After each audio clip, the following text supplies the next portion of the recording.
ማራቸው በማለት መስዋዕቱን ለእግዚአብሔር በማቅረብ እንደ ሥርዓቱ እንደወጉ በማቅረብ የሥራ ድርሻቸውን ካህናቱ ይወጡ ነበረ። ምእመናንም ለመስዋዕት የሚሆነውን ዋኖሱን፣ በጉን፣ ጊደሩን፣ ላሙን ያመጡ ነበረ። ድርሻቸው ይሄ ስለሆነ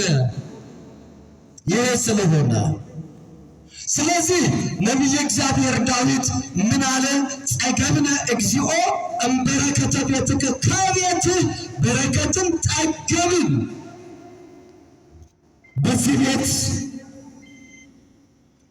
መስዋዕት አለ።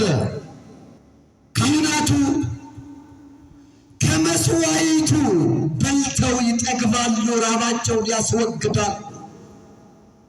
ዕጣ ድርሻቸው ድንኳኑ የድንኳኑ አገልግሎት ስለሆነ በዛ በድንኳኑ በልተው ይጠግባሉ፣ ጠጥተው ይረካሉ። ለዚህ ነው በቤት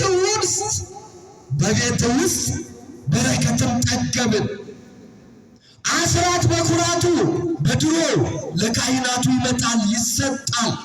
ዕጣ ድርሻቸው የአስራት ገንዘብ ስለሆነ ከሚውለው ዓላማ ባሻገር ካህናቱ አስራት በኩራቱን ተመግበው ነው የሚኖሩት። ጸገብነ እግዚኦ እምበረከተ ቤትከ የተባለው ለዚህ ነው።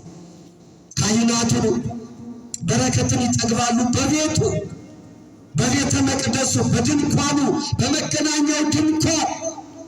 በአንድ ወቅት ነቢየ እግዚአብሔር ዳዊት በማቴዎስ ወንጌል ምዕራፍ 12 ላይ እንደምንመለከተው ከቁጥር 3 ላይ በአንድ ወቅት ዳዊት ተራበ።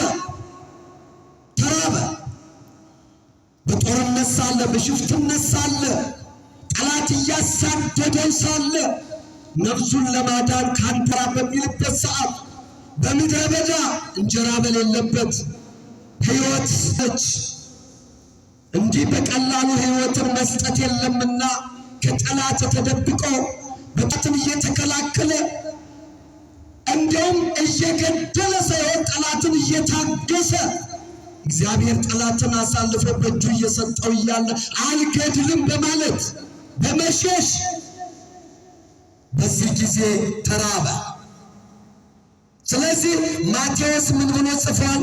ኢሪክሙኑ ዘገብረ ዳዊት። ቅዱስ ያሬድም በድጓ በዝማሬው ብሎታል።